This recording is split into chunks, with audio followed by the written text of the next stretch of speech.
Hello, is anybody out there? Welcome to Heavenly Album Covers. We're back in the old homestead. We're in the studio. We're going to have fun this time, this episode. It was a long tour that we did to promote our documentary video about Omo the Hobo, and we are back. We're ready to go. When we got back, we had tons of like mail from eBay, stuff I bought and stuff other people bought. Now that we've been doing this YouTube channel for a while about albums, friends and strangers have been dropping off their old unwanted albums, and so we have some of those. Someone dropped off some 78 RPM records, and we'll show those today. This might be a two-part episode. I'm not exactly sure, but we've got cassette tapes, maybe 2 or 3 books, and some magazines. And I have a feeling this will be a two-part episode. And when we got back, it was still raining. It rained for the week and a half, 2 weeks that we were gone. And so it rained this morning. This morning I had some energy, kind of jet lag. It was actually Uber lag. I was in more Ubers than airplanes this past couple of weeks. And so I had some energy this morning. I removed some braces that have been on this little tree in front of our house for a while. And these are the braces here. They're wooden braces that go on very small trees when they're planted. These things look like big toothpicks, and we're going to reuse these for our 2 apple trees when they become more mature. There's the TV set. It hasn't moved that much. It was inside the studio here, and now it's back in its rightful place outside in the rain. So let's start off here. Welcome to Heavenly Album Covers. I've been lacking so much energy lately that when we got back, I had to start pounding the protein drinks. Although I just eat this stuff in the powder form. I don't even put it in milk or water or anything. This is called Syntha 6. It's the strawberry mix. And you put like a bowl of this in a bowl and you eat it, and it really perks you up a lot. So I finished about half of this tub of Syntha 6 this past week. I had it along on the trip, and I had some more this morning. And I have my constant metal mug of coffee here, and I am the best husband ever. And I just spilled some coffee, and I smelled some coffee, and of course my wife is hotter than my coffee, so much so that I got a tattoo of her initial. You can stand on your head and see what that initial is. I got that in Camden, London. I vowed never to get a tattoo, and but I ended up getting a tattoo. We both got tattoos on our little trip a few months ago at a place called Boys Don't Cry Tattoo Parlor in Camden. They were very nice, and it only took about 45 minutes to get set up and get my little initial of my wife's name here. So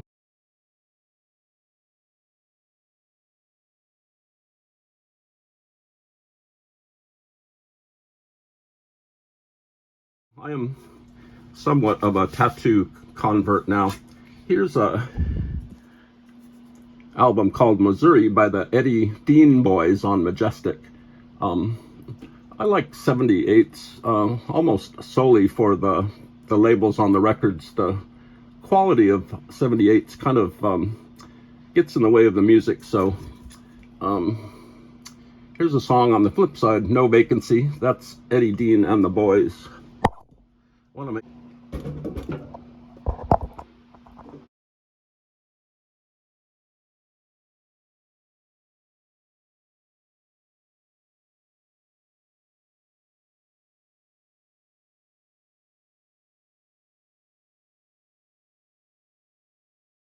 Another record by Henry King and his orchestra. It's called Cachita. Absolutely gorgeous gold on blue label. Flip side is My Shawl. Is it the same song? No, it's a different song. Henry King and his orchestra. I dislike 78s because they're so fragile. I've had a lot of 78s break on me. Here's Kitty Wells and Red Foley. Those are two well-known country stars. It's on the Decca Personality Series label. We're just going to show the one side of these just to look at the labels. This is called Yes Nos Temos Bananas. I think it means Yes, There Are No Bananas, which was a big hit. This is by Al Morante with the Odeon Orchestra. Came out in 1928, or recorded in 1928. This looks like a kid's record. It's called Sleepy Sandman Goodnight Lullabies, and the flip side is Sleepy Sandman Hush Little Baby. This is a record to put children to sleep quickly. And here's Deep in the Heart of Texas by Wayne King and his orchestra. Maybe the most classic record company logo and label ever, with the little dog and the gramophone horn.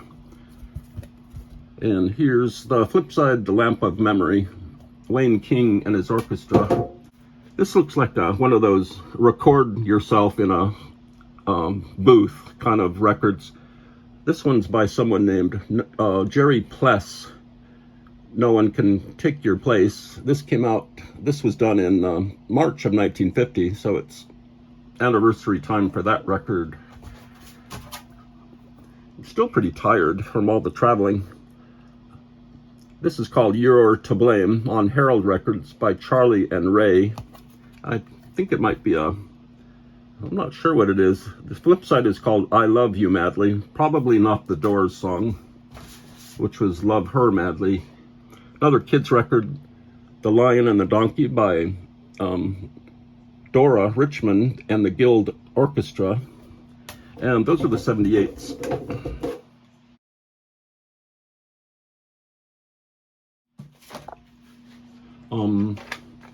Not sure where these came from, but they're two little cassettes that I haven't really had a chance to look at. The first is by the Busboys, a really good band, really energetic, kind of a show band, really upbeat, a lot of poppy elements to it. This is a cassette I really need to listen to again. I used to have this on vinyl. The cover illustration is just magnificent. It reminds me of that Supertramp album, Breakfast in America. Got the breakfast and the dishes here in this illustration.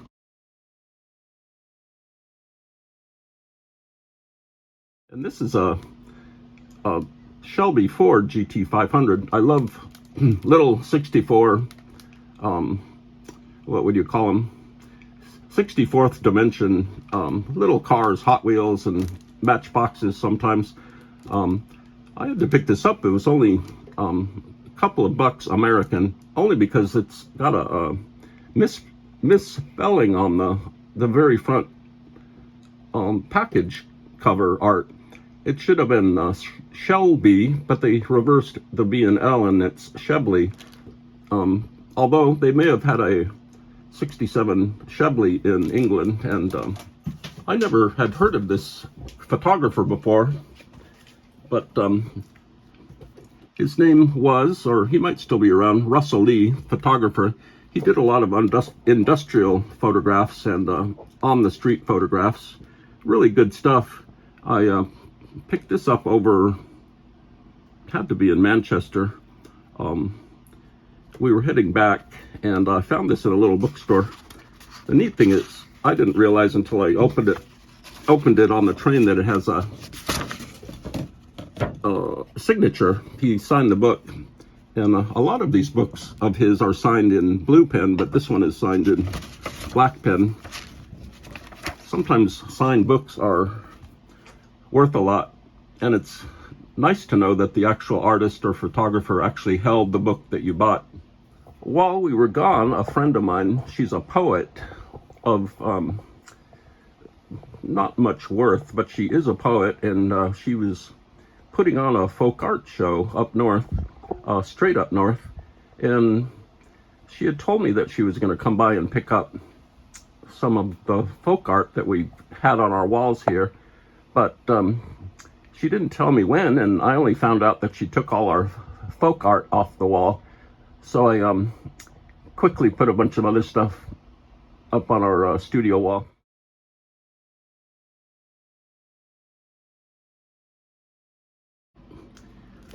National Lampoon's high school yearbook, easily and by far the greatest piece of satire parody literature ever produced in America. This is a really good reproduction. It doesn't use the same, there are sections in the original that were printed on different styles of paper to know what he had, but these are art books by a fellow named Mayakovsky, very talented, multi-talented. He was like a collage maker, a photographer, I think, an artist. He did really bombastic and intricate collage art in Russia, I believe. I'm not that familiar with his life story, but great artist, Mayakovsky. This one is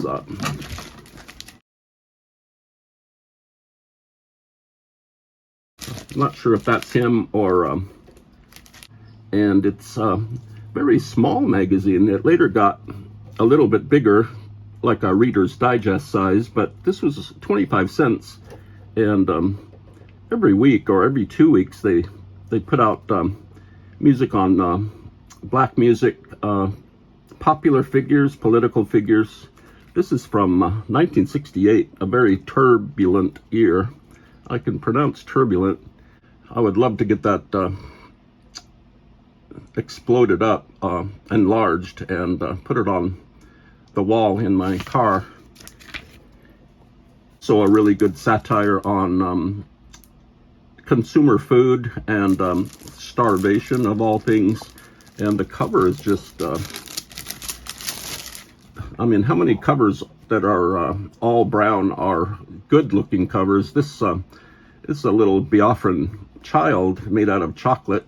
In fact, the whole scene looks like it's made out of chocolate. The masthead lettering is just slightly lighter brown, and then they put all this light blue, but I had to wipe everything off really fast, otherwise the coffee would soak into the pulp newspaper print of the magazines. Look at this big.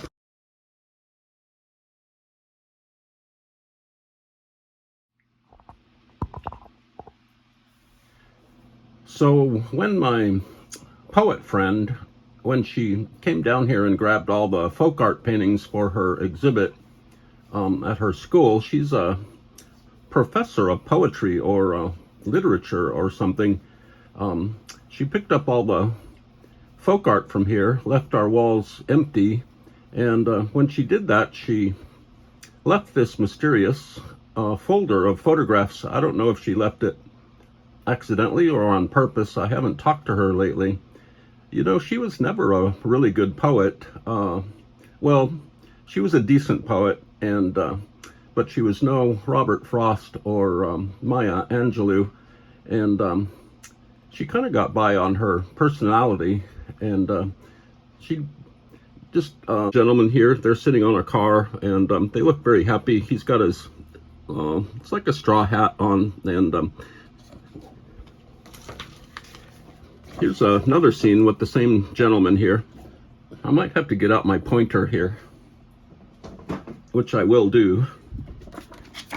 And I'm not sure if these are the same people. This is definitely the same person. And he's kind of awkwardly hugging this woman here near a car. And there's a little bit of a branch of a tree here. I hope I don't spill coffee on these.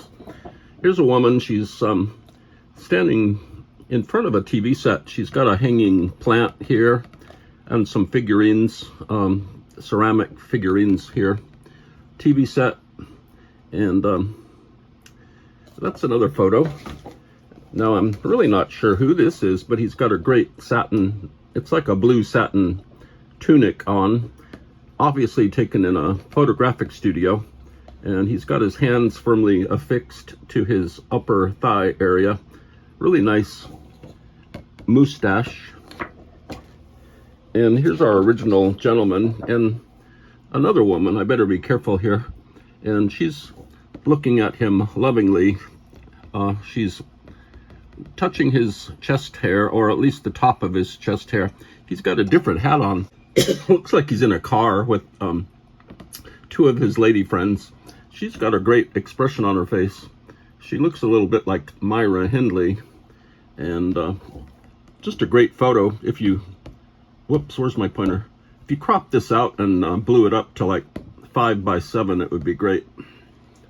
Here, he's wearing either a fake or a real mink coat or a rabbit fur. She's definitely got a fake rabbit fur coat on too, or maybe a fox coat. They were definitely not members of PETA. And here's a neighbor kind of looking at the fur coats and asking them questions about what they're going to be doing that night, and disgruntled.